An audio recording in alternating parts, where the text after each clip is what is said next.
What if you could take a step back and look at the world?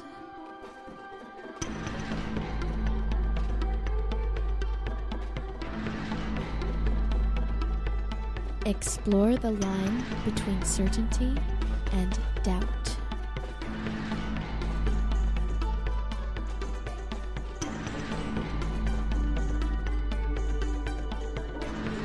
You are listening to the Illumination Hour with your host, Ellen Stallone.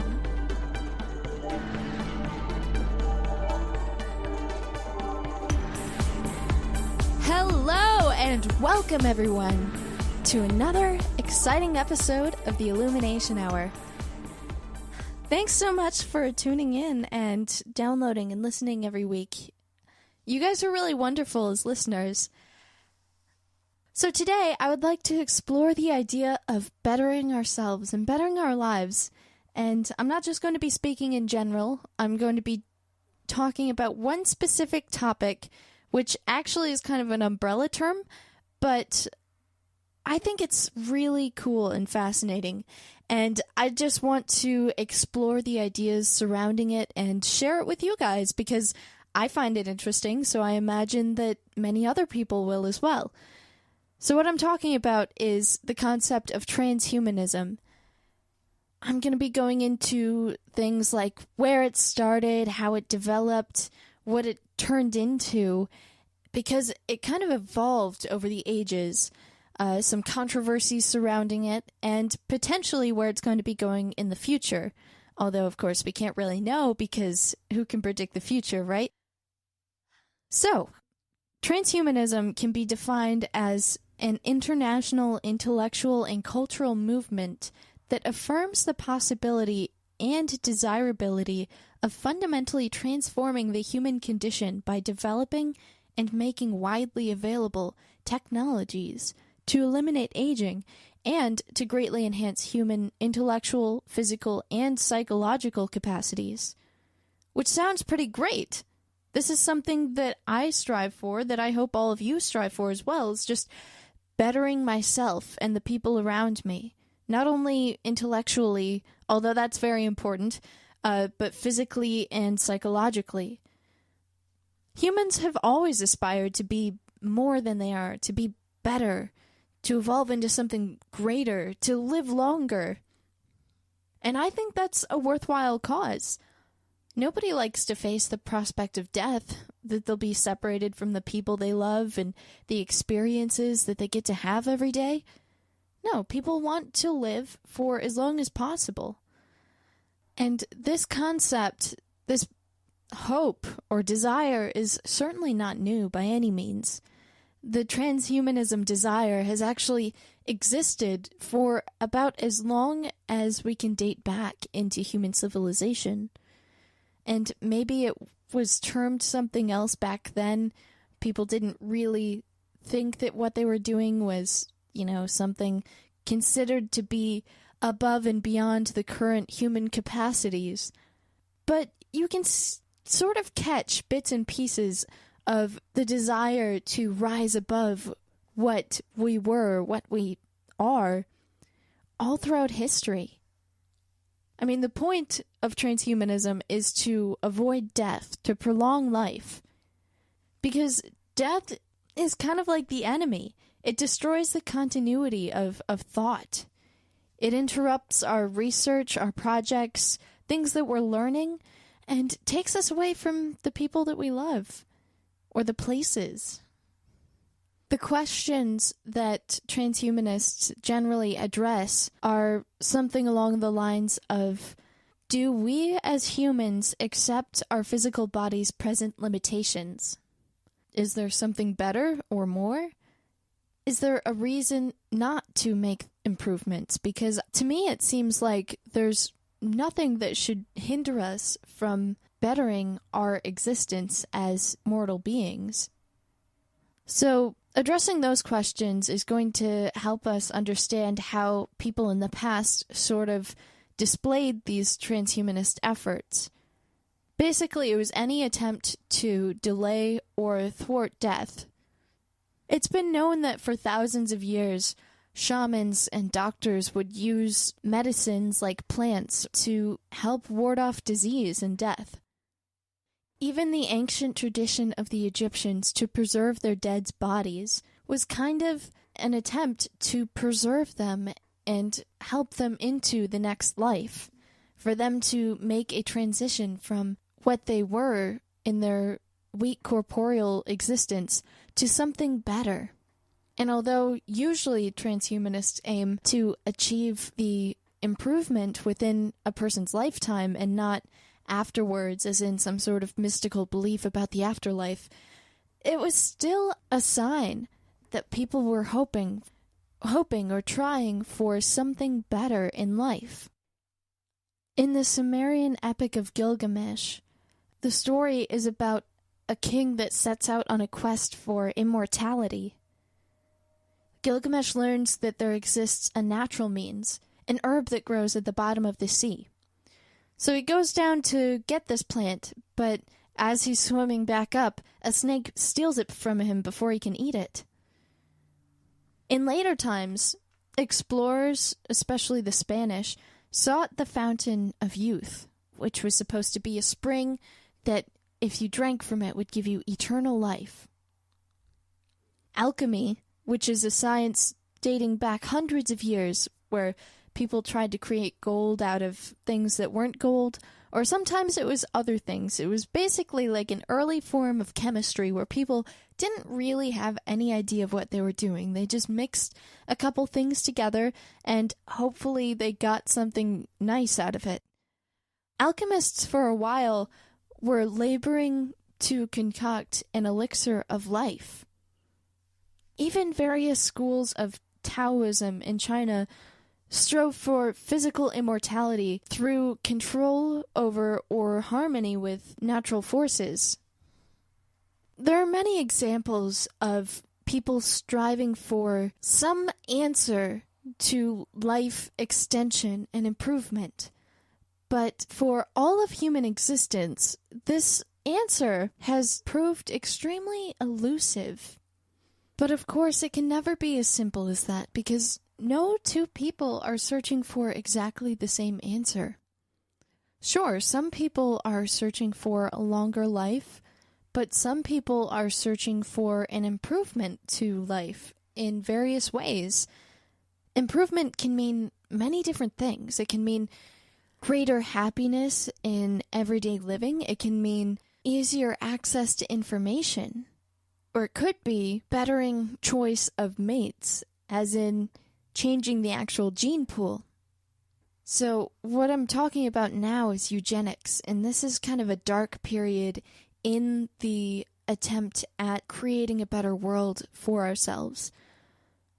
Just for the record, I think this is totally evil, and I would never recommend that anybody support eugenics in any way. But in 1923, there was a British biochemist by the name of J.B.S. Haldane who published an essay, Daedalus, or Science in the Future, in which he argued that benefits would come from controlling our own genetics and from science in general, which is kind of a good point. I think that improving genetics and science is, in fact, an answer or a way to help improve our lives, our existence, the world around us.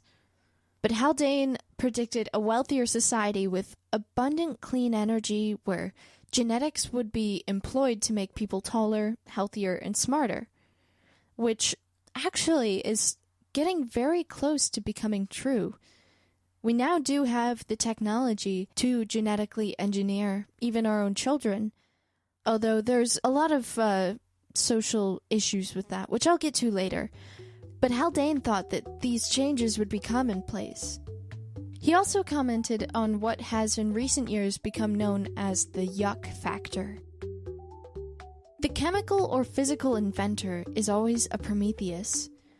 There is no great invention, from fire to flying, which has not been hailed as an insult to some god. But if every physical and chemical invention is a blasphemy, every biological invention is a perversion. There's hardly one which, on first being brought into the notice of an observer, from any nation which has not previously heard of their existence would not appear to him as indecent and unnatural. So in the early decades of the 20th century, there were some pretty radical people that were kind of racist or right-wing ideologues, and some left-leaning social progressives that became concerned about the effects of medicine and social safety nets on the quality of the human gene pool. They believed that modern society enabled many unfit individuals to survive. Individuals who would have died or perished in earlier ages, and they worried that this would lead to a deterioration of the human stock, which is a horrible term. People aren't stock. People are individuals. Anyway, as a result, many countries implemented state-sponsored eugenics programs, taking the ideas of Haldane to a whole new level of perversion, which was never meant to happen. These countries included the USA, Canada, Australia, Sweden, Denmark, Finland, and Switzerland. Of course, these state-sponsored eugenics programs infringed on many individual rights. This went on in the United States between 1907 and 1963, during which time some 64,000 individuals were forcibly sterilized. So that's just one case where the idea of improving society through scientific means took a turn for the worst. And that, I just want to make clear, is a rarity. That's not something that is likely to repeat itself, in this country anyway. And that is not at all what transhumanism aims for. There was also a big interest for quite a while in the science of cryogenics, which is freezing your body, preserving it, so that at some later date you can thaw out and become reanimated. Benjamin Franklin actually wrote about wanting to be cryogenically frozen and seeing the world 100 years from his time. Although I guess once you get into it, you can't really get out, because as of now, we have no way of unthawing and reanimating people from these cryogenic freezers. Any attempt to would probably destroy their cells and kill them if they're not already dead. So anybody that enters into a cryogenic freezer is going to be frozen there until the time when somebody figures out how to unfreeze people and bring them back to life. Which I think that would be really cool. It'd be kind of like a form of time travel. Although not in the way that Einstein envisioned it, or that science fiction displays time travel. But imagine you just get into this freezer and you fall asleep. Next thing you know, you wake up and it's 100 years in the future, or 200. Another route down which some transhumanists travel is that of artificial intelligence. So, of course, as of now, we have not achieved artificial intelligence that has reached the level of human intelligence and complexity, but that doesn't mean that we never will. Technology is always progressing at an accelerated rate, and this, every time it changes, also has a large effect on the mode of our human existence. So this kind of gives the appearance that someday we may approach an essential singularity, which at that point, human life as we know it would be altered dramatically. And it's argued even what the singularity is about. I mean, is it when computers reach our level of intelligence and surpass us? Or is it something that we can't exactly define because the implications of it are so complicated that we can't begin to comprehend with our limited brain power what it could mean? Does that mean omnipotence? Does that mean living forever? Does that mean downloading our consciousness and traveling off into space to explore interstellar regions?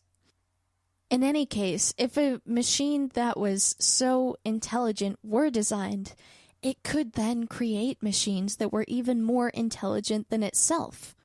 After this time, there would be some sort of intelligence explosion, and the intelligence of man would be left far behind. Some say the first ultra-intelligent machine is the last invention that man will ever make. Maybe so. But, as I mentioned before, if humans can figure out how to scan our brains in ultra subatomic detail and copy it onto some sort of hard drive where our brains would be the software, then we could live in the world of the internet or some sort of different plane of existence. Maybe we could live forever because of that. Our consciousness, our memories, everything being transferred over. Although that is still highly speculative because none of this has been proven or done yet, but it's always a goal or something to keep in mind. It may happen someday. Another technology that could be used in transhumanist efforts is that of nanotechnology, which recently has become kind of a big business, with worldwide research funding amounting to billions of dollars. In 1986, a man by the name of Eric Drexler published Engines of Creation, the first book-length exposition of molecular manufacturing. In this book, Drexler not only argued for the feasibility of assembler-based nanotechnology, but also explored its consequences and began charting the strategic challenges posed by its development.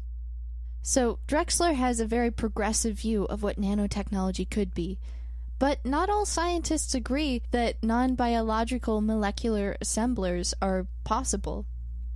Who's to say what's possible, though? I mean, 300 years ago, people never thought that talking to somebody on the other side of the world in an instant would be possible, and now we all have the internet and cell phones.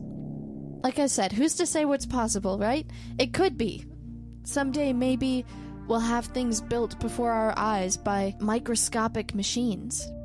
If molecular nanotechnology could be developed as Drexler envisions it, it would have momentous ramifications. Coal and diamonds, sand and computer chips, cancer and healthy tissue. Throughout history, variations in the arrangement of atoms have distinguished the cheap from the cherished, the diseased from the healthy. Arranged one way, atoms make up soil, air, and water. Arranged another, they make up ripe strawberries. Arranged in one way, they make up homes and fresh air. Arranged in another, they make up ash and smoke. Molecular nanotechnology could help us to transform coal into diamonds, or sand into computer chips. They could help us clean the pollution out of the air, or remove tumors from healthy tissue. We could have nanobots swimming through our systems, acting as a primary defense system against viruses and bacteria. So there are many possibilities as to what transhumanism could be, what it could mean, in effect, in the future. Currently, people are already using such technologies as artificial organs, things that were created in laboratories and then put into humans to serve as organs or perform some function biologically. Now that in itself is blasphemous to some people because humans are perfect the way they are. They were created by an all-knowing, powerful being, and we shouldn't change it. Or maybe the naysayers would comment with something like, if we use this technology and continue developing it, someday it will be out of our control, and then chaos will break loose, and we'll all end up dying from some cataclysmic event. I think that humans have a wonderful capability to imagine what their lives could be, and to constantly strive for something better. In my mind, that is what separates us from animals, is that we have this beautiful characteristic of always trying and achieving and hoping that things will be better, that we can become more than we are. And I don't see what's wrong with that. I think that if anything, that is the greatest goal that people can hold, is to rise above what they are, to grow into a greater being. Whether it's natural or artificial, I don't think it really makes a difference. Our world as it is now is already so immersed in artificial technologies. They've become such a part of our lives that we could say they're almost an extension of ourselves. Imagine trying to work or learn, achieve any task really, without things such as cell phones, laptops, the internet, vehicles. All of these things are artificial creations, but they're an extension of ourselves because they are a critical part of our life. We cannot function without them. We would be different people without these technologies that surround us. Just as the people we are today are completely different from the farmers and the workers of 300 years ago. What we do with our time, what we place value on, everything has changed. Is that bad? I don't think so. Perhaps we have become a little distanced from nature, but even that problem can be solved with the use of technology. I hope that someday people do achieve things such as genetic enhancement to help us live to the age of 150. Here are some other things that are kind of related to transhumanist technologies or achievements that we already are using or are very close to using. Virtual reality, pre-implantation genetic diagnosis to determine whether a donor organ is compatible with the receiver's body. Genetic engineering, which we do to food and animals because it improves the quantity of crops, or it changes the food in a way that makes it more appealing to humans. Genetic engineering is also being used to destroy mosquitoes currently because they spread such deadly disease so quickly. I mean, it's questionable whether it's working or not, but it is being used. People have been eating genetically engineered food since the 80s, and now it's nearly impossible to escape any sort of genetic engineering. And that's a whole different argument as to whether that's good or bad, but right now I'm just going to say that it has greatly increased the amount of food that can be produced. Also, pharmaceuticals that improve memory, concentration, wakefulness, and mood. Some of these can be natural herbs, and some of them are indeed artificial. Performance-enhancing drugs, cosmetic surgery, that's altering our physical appearance to be something that we naturally would not have been, which some people like. They think it's an improvement. Sex change operations, that's not natural. You're born one sex. Does that mean you have to stay that way forever? Or if you have the capability, what's wrong with changing your sex if you want to, right? You're becoming something beyond what you already were. Prosthetics, that indeed is a transhumanist technology. You can make artificial limbs out of things that are much stronger than bone and skin and tendons, things like titanium. There are even prosthetic limbs that can now move around and be controlled by your brain, which is fascinating. I think maybe someday people are going to take the prosthetic limb thing one step further and start creating extra limbs or tails or body parts that we can't really just grow or sew onto ourselves. So that will be an interesting world when people start designing their own bodies. Anti-aging medicine. There's all sorts of creams and pills out there for it.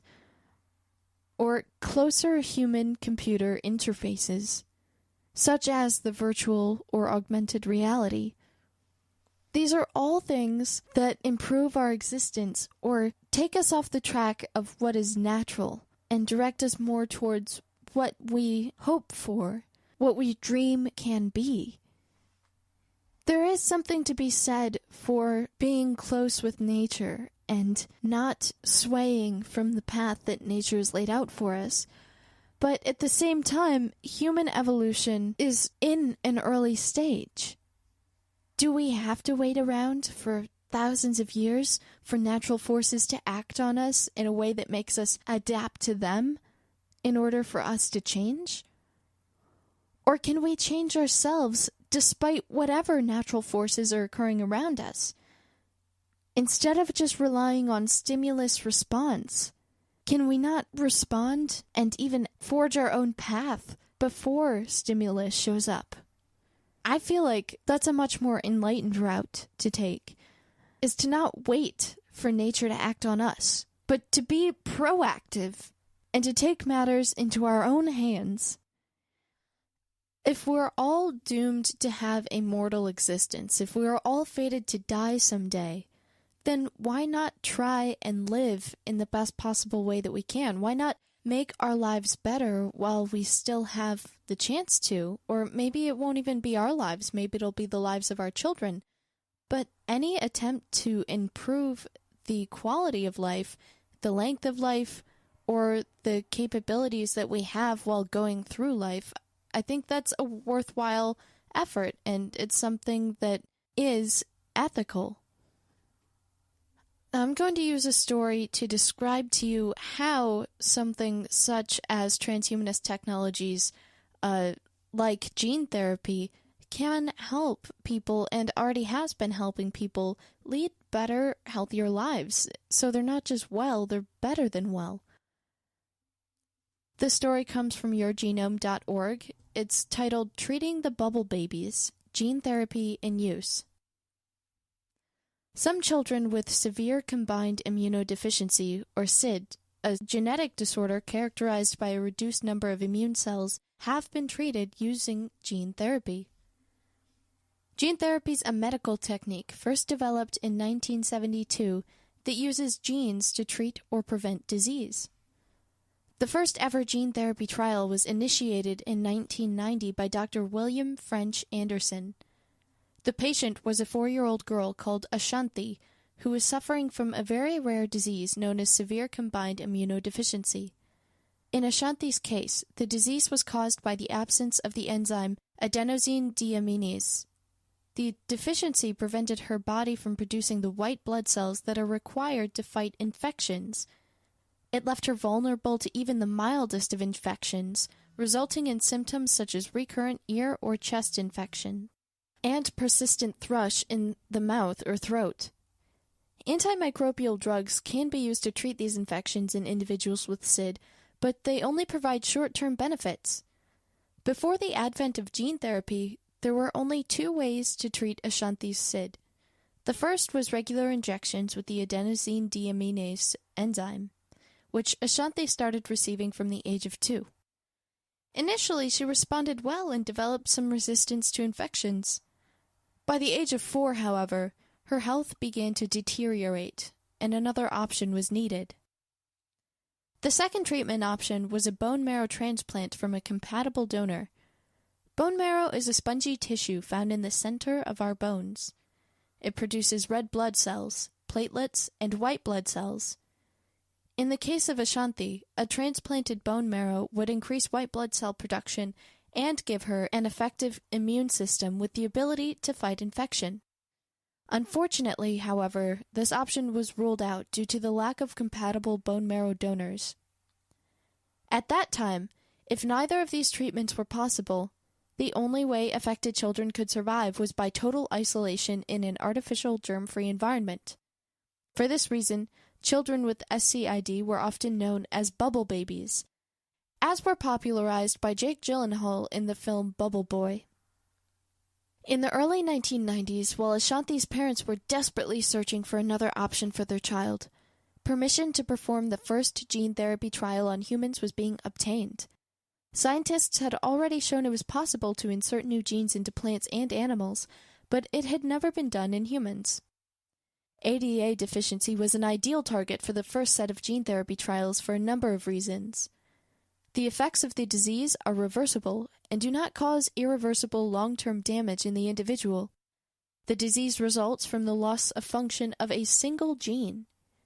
Adenosine deaminase levels vary widely in the normal population, so tight control of the introduced gene is not as important.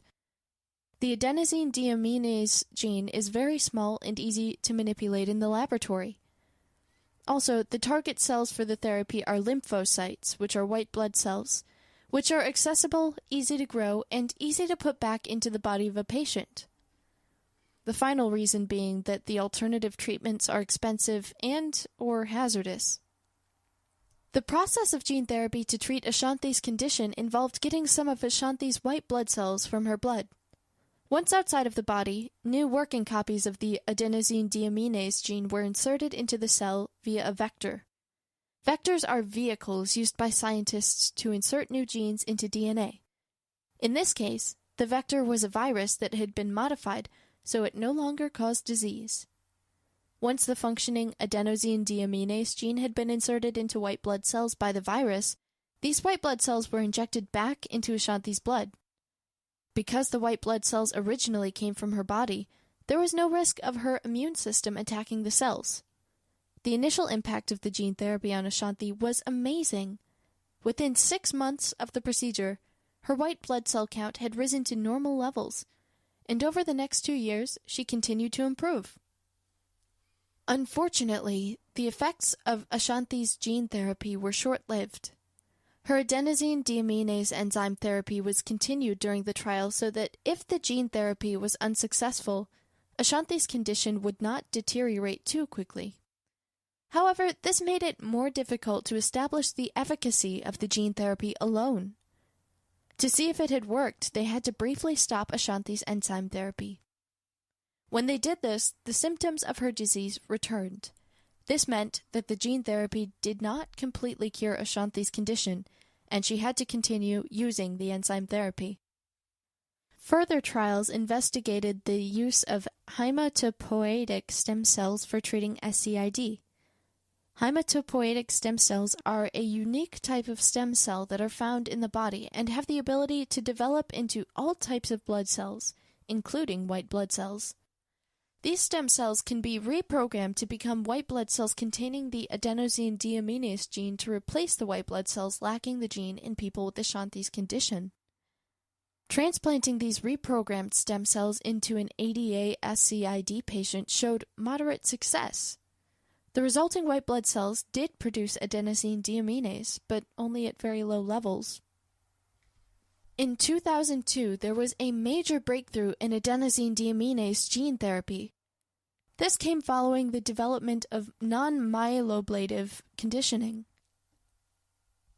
Hematopoietic stem cells are isolated from the patient and reprogrammed to contain the adenosine deaminase gene. The bone marrow of the patient is then partially destroyed to reduce the number of ADA-deficient white blood cells in the patient. The reprogrammed hematopoietic stem cells are then transplanted back into the patient. The transplanted cells can re-establish themselves as the dominant population of white blood cells, but this time containing functioning adenosine deaminase genes. The first successful use of non-myeloablative conditioning was seen in 2-year-old Palestinian child called Salsabil. Her white blood cell count, which had originally been very low, increased considerably and for some specific cells returned to normal. Importantly, the therapy was found to completely restore adenosine deaminase activity in her white blood cells, curing Salsabil of ADA-SCID. Now, Salsabil is able to live a normal life. Her body is producing antibodies, and she even managed to recover from chickenpox, which would almost certainly have killed her before. As trials of this technique continue, all of the success stories were in the children that had never received adenosine deaminase enzyme therapy. Unlike the gene therapy trial with Ashanti, who continued to receive enzyme therapy during her stem cell therapy, this meant researchers were able to assess the exact effectiveness of the gene therapy on its own. This observation also suggested that enzyme therapy may have contributed to the lack of success in gene therapy trials. Currently, gene therapy is being used to treat a whole range of conditions. Some research is only in the early stages with techniques still being tested in animal models. However, the findings are promising. So gene therapy is being used to treat heart failure, acute lymphoblastic leukemia, blindness, and bone grafting. These are just a few of the potentials for this amazing technology.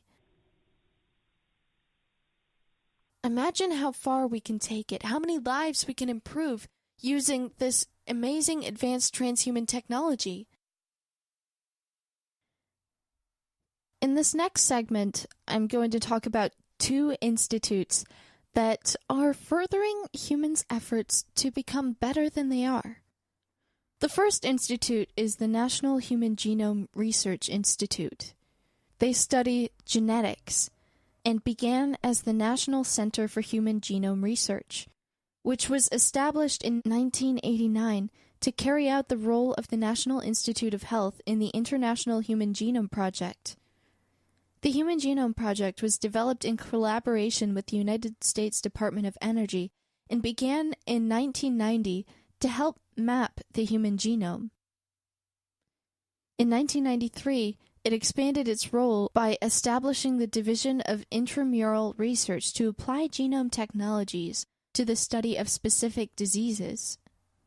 Now, as you can imagine, many discoveries have come out of this and can help diagnose diseases in people before they're even born.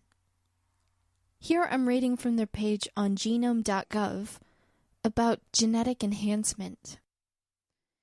In general, genetic enhancement refers to the transfer of genetic material intended to modify non-pathological human traits. The term commonly is used to describe efforts to make someone not just well, but better than well, by optimizing attributes or capabilities, perhaps by raising an individual from standard to peak levels of performance. When the goal is enhancement, the gene may supplement the functioning of normal genes, or may be superseded with genes that have been engineered to produce a desired enhancement. Furthermore, gene insertion may be intended to affect a single individual through somatic cell modification, or it may target the gametes, in which case the resulting effect could be passed on to succeeding generations. In a sense, the concept of genetic enhancement is not particularly recent if one considers genetic engineering drug products to alter physical traits as genetic enhancements. For example, human growth hormone, which before 1985 could be obtained only in limited quantities from cadaveric pituitary glands, now can be produced using recombinant DNA technology. When its supply was more limited, human growth hormone was prescribed for children with short stature caused by classical growth hormone deficiency. However, with the advent of recombinant DNA manufacturing, some physicians have begun recommending use of HGH for non-hormone deficient children who are below normal height. Animal experiments to date have attempted to improve such traits as growth rate or muscle mass. Although this research is focused on developing approaches to treating human diseases and conditions, it's conceivable that developments resulting from this research could be more broadly applied to enhance traits rather than correct deficiencies. Recently, Schwarzenegger mice have been bred, laboratory animals whose bodies have been expanded rapidly after the injection of a gene that caused muscles to grow. The mice are the first stage in the development of treatments intended to coax the bodies of seriously ill patients with degenerating diseases to recreate damaged tissue. In the world of sports, this technology could potentially be used to improve athletic performance without being detected. Similar interventions could help delay the aging process. For example, a gene called MGF, or mechanogrowth factor, regulates a naturally occurring hormone produced after exercise that stimulates muscle production. Levels of MGF fall as we age, which is one reason why muscle mass is lost as we grow older. A treatment to build up muscles would allow us to remain able-bodied and independent much longer. IGF-1, another muscle-building hormone, has produced increased muscle mass in laboratory mice. Theoretically, gene insertion of IGF-1 could produce an equally impressive effect in humans. Gene transfer at the embryonic stage through a technique called pronuclear microinjection is another approach being tested in animals. However, current knowledge from animal experiments suggests that embryo gene transfer is unsafe, as its use results in random integration of donor DNA, a lack of control of the number of gene copies inserted, significant rearrangement of host genetic material, and a 5 to 10% frequency of insertion mutagenesis. So, as of now, this technology is too dangerous to use on humans, although that's not to say that it will be forever. In addition, this technique would necessarily be followed by a nuclear transfer into enucleated oocytes, a process that in at least 2 animal models is associated with a low birth rate and a very high rate of late pregnancy loss of newborn death. Thus, many believe that the use of gene transfer at the embryonic stage for enhancement would reach far beyond the limits of acceptable medical intervention. Greater success has been achieved in genetic enhancement of plants, which are more easily manipulated genetically and reproductively. However, the state of knowledge in humans and other complex organisms does not allow for the controlled genetic modification of even simple phenotypes. For example, in humans for whom more complex traits such as intelligence or behavior are concerned, the limitations are more pronounced. The genome provides only a blueprint for formation of the brain. The complex and subtle details of assembly and intellectual development involve more than direct genetic control, and are subjected to inestimable stochastic and environmental influences. Despite the technical limitations, it is possible that eventually enhancements using techniques initially intended to restore deficiencies could be redirected to improve memory and problem solving, reduce the need for sleep, increase muscle capacity, attain desirable personality traits, protect against cardiovascular disease or cancer, or increase longevity. There are ethical concerns that come along with this, however. Genetic enhancement raises a host of ethical, legal, and social questions. What is meant by normal? When is a genetic intervention enhancing or therapeutic? How should the benefit from a genetic enhancement be calculated in comparing its risks and benefits? Would people who've been genetically engineered enjoy an unfair advantage in competing for scarce resources? That is, will genetic enhancement be available to all or only a few who can afford to purchase it using their personal finances? These questions relate to the 2 major concerns presented by genetic enhancement: the undermining of the principle of social equality, and the problem of creating an unfair advantage that would be enjoyed by enhanced individuals. Some have speculated that genetic enhancement may affect human evolution. Philosophical and religious objections also have been raised, based on the belief that to intervene in such fundamental biological processes is playing God, or attempting to place us above God. People from various perspectives believe that any interference with the random offerings of nature is inherently wrong, and question our right to toy with the product of years of natural selection. Geneticists have countered that the power to control human evolution is unlikely, as the evolution of the human species is a non-random change in allelic frequencies resulting from selective pressure. The change progresses over generations because individuals with specific patterns of alleles are favored reproductively. If new alleles were introduced by gene transfer, the impact on the species would be negligible. Moreover, there's no certainty that genetically enhanced individuals would be of greater biological fitness as measured by reproductive success. In general, however, ethical and social concerns center not so much on the improvement of traits for alleviation of deficiencies or on the reduction of disease risk, but on the augmentation of functions that without intervention would be considered entirely normal. For some individuals, technologies that can enhance traits are even more attractive than those that would merely duplicate them. And although the distinction between cure and enhancement might be obvious to some, they can lose meaning in medical practice or in formulating health policy. For example, interventions that begin in an effort to cure could slide quickly towards interventions that enhance. That, I know, is a slippery slope argument, but I think that this is something that we all need to consider and think about as we move forward in the future with this advancement technology. So that was from the National Human Genome Research Institute's website, and that page was archived for historical reference purposes only. But I think that it covers the idea behind enhancement pretty well, and it makes a good case for these sort of technologies, because, like they said, it's not always about just enhancement. Maybe it's about helping people with illness or who are incapacitated in some way to achieve what is considered a normal lifestyle. The second organization I'm going to talk about is Humanity Plus, and this is from their humanityplus.org website. Their mission is dedicated to elevating the human condition.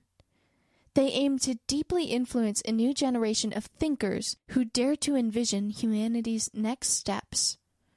Their program combines unique insights into the developments of emerging and speculative technologies that focus on the well-being of our species and the changes we are and will be facing. Our programs are designed to produce outcomes that can be helpful to individuals and institutions. Humanity Plus is an international nonprofit membership organization which advocates the ethical use of technology to expand human capacities. In other words, they want people to be better than well. Where does Humanity Plus advocate the ethical use of technology?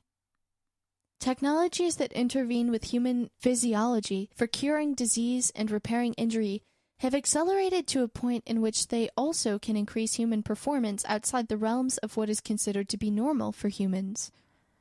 These technologies are referred to as emerging and speculative, and include nanotechnology, nanomedicine, biotechnology, genetic engineering, stem cell cloning, and transgenesis. Other technologies that could extend and expand human capacities outside physiology include artificial intelligence, robotics, and brain-computer integration, which form the domain of bionics, and could be used for developing whole-body prosthetics.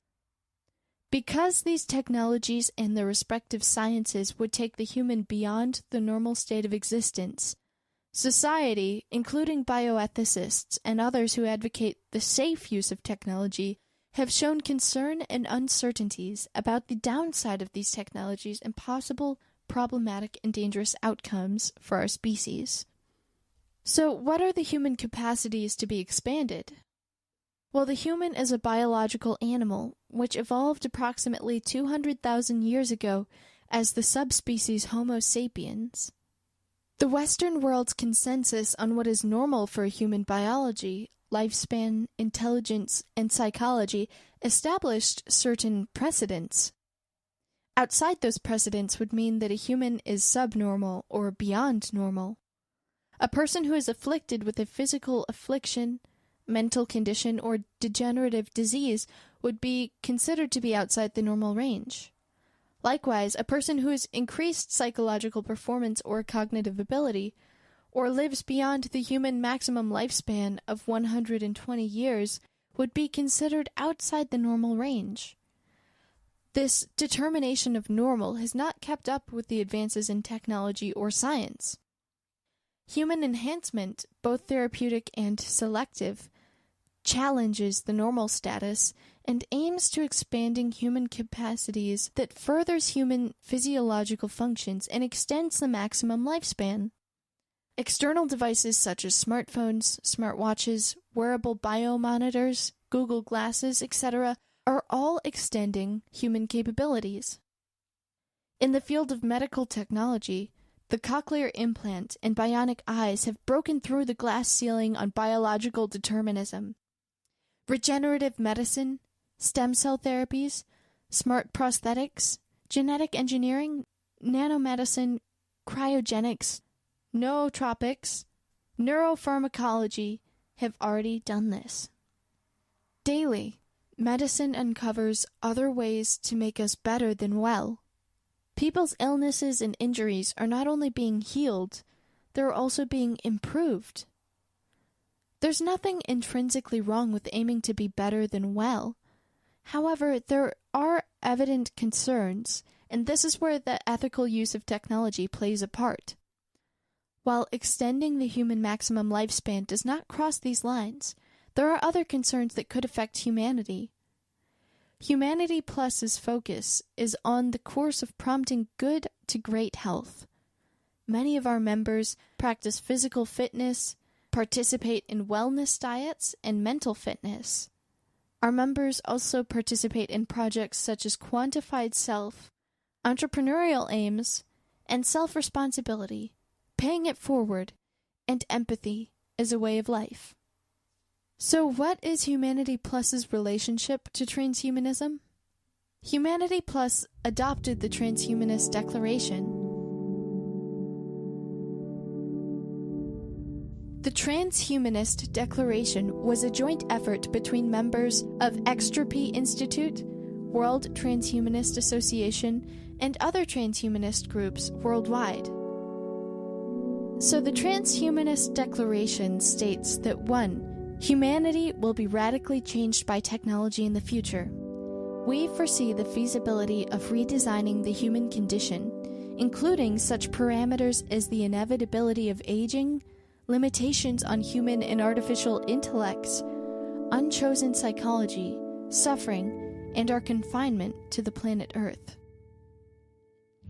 2. Systematic research should be put into understanding these coming developments and their long-term consequences.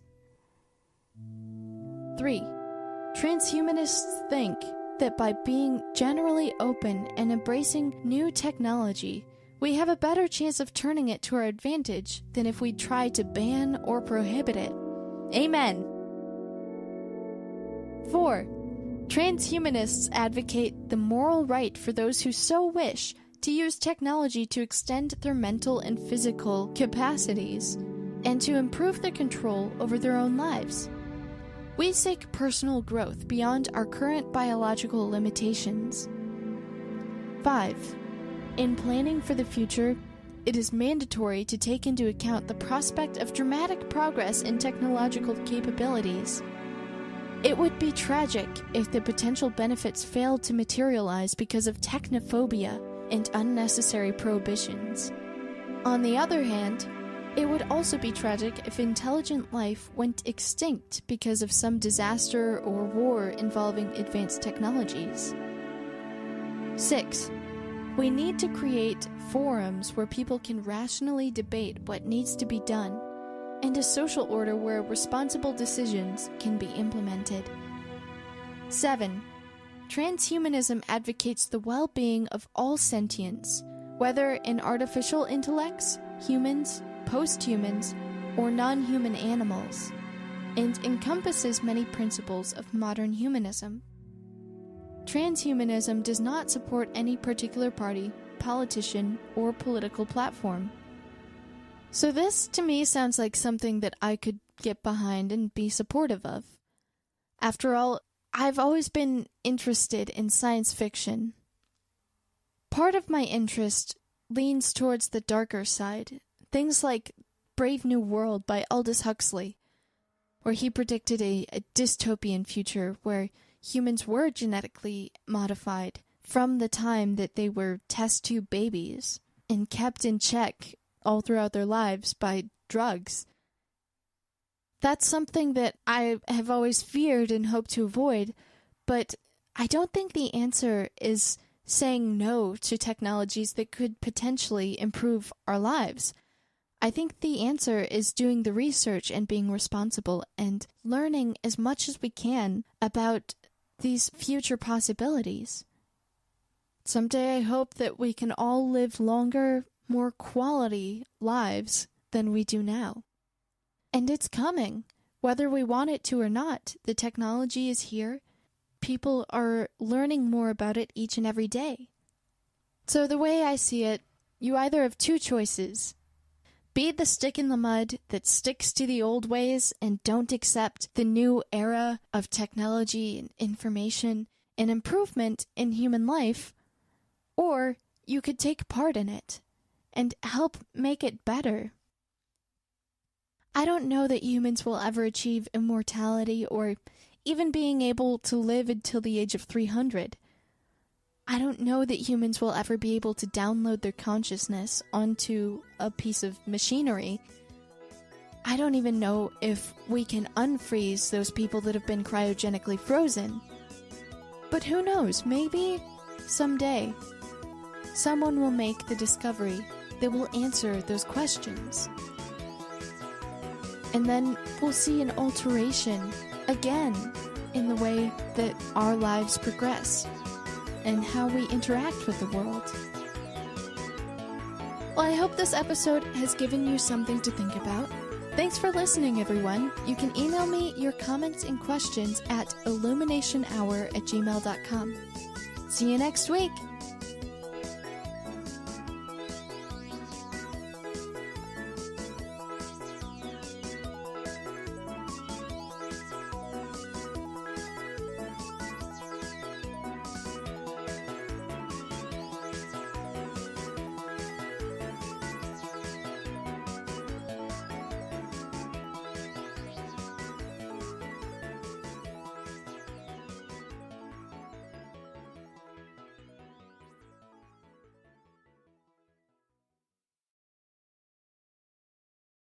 Very important, but physically and psychologically. Humans have always aspired to be more than they are, to be better, to evolve into something greater, to live longer. And I think that's a worthwhile cause. Nobody likes to face the prospect of death, that they'll be separated from the people they love and the experiences that they get to have every day. No, people want to live for as long as possible. And this concept, this hope or desire is certainly not new by any means. The transhumanism desire has actually existed for about as long as we can date back into human civilization. And maybe it was termed something else back then.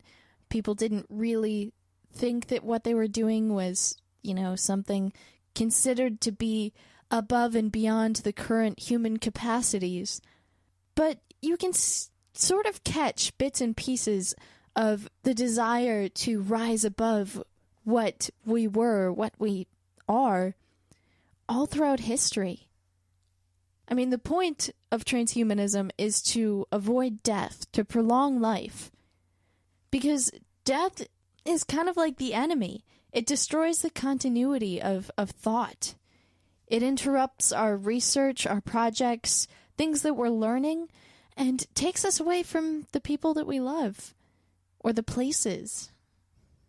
The questions that transhumanists generally address are something along the lines of, do we as humans accept our physical body's present limitations? Is there something better or more? Is there a reason not to make improvements? Because to me it seems like there's nothing that should hinder us from bettering our existence as mortal beings. So addressing those questions is going to help us understand how people in the past sort of displayed these transhumanist efforts. Basically, it was any attempt to delay or thwart death. It's been known that for thousands of years, shamans and doctors would use medicines like plants to help ward off disease and death. Even the ancient tradition of the Egyptians to preserve their dead's bodies was kind of an attempt to preserve them and help them into the next term, but I think it's really cool and fascinating, and I just want to explore the ideas surrounding it and share it with you guys because I find it interesting, so I imagine that many other people will as well. So what I'm talking about is the concept of transhumanism. I'm going to be going into things like where it started, how it developed, what it turned into, because it kind of evolved over the ages, some controversies surrounding it, and potentially where it's going to be going in the future. Although, of course, we can't really know because who can predict the future, right? So, transhumanism can be defined as an international intellectual and cultural movement that affirms the possibility and desirability of fundamentally transforming the human condition by developing and making widely available technologies to eliminate aging and to greatly enhance human intellectual, physical, and psychological capacities. Which sounds pretty great. This is something that I strive for, that I hope all of you strive for as well, is just bettering myself and the people around me. Not only intellectually, although that's life, for them to make a transition from what they were in their weak corporeal existence to something better.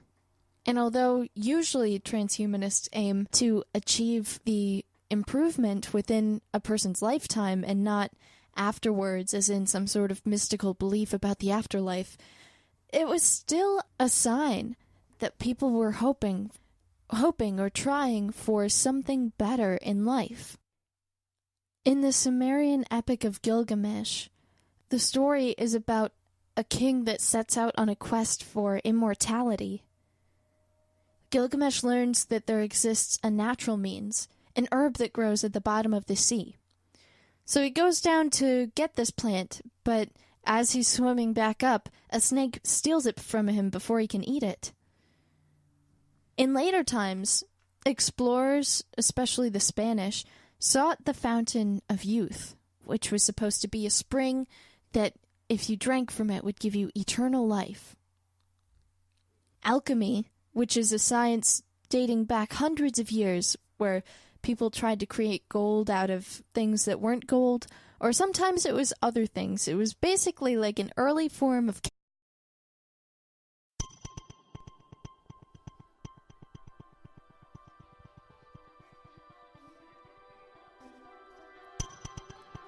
What if you could take a step back and look at the world?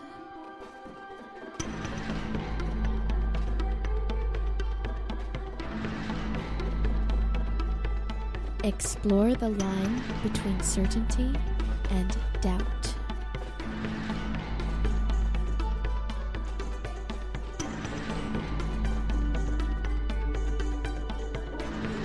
You are listening to the Illumination Hour with your host, Ellen Stallone.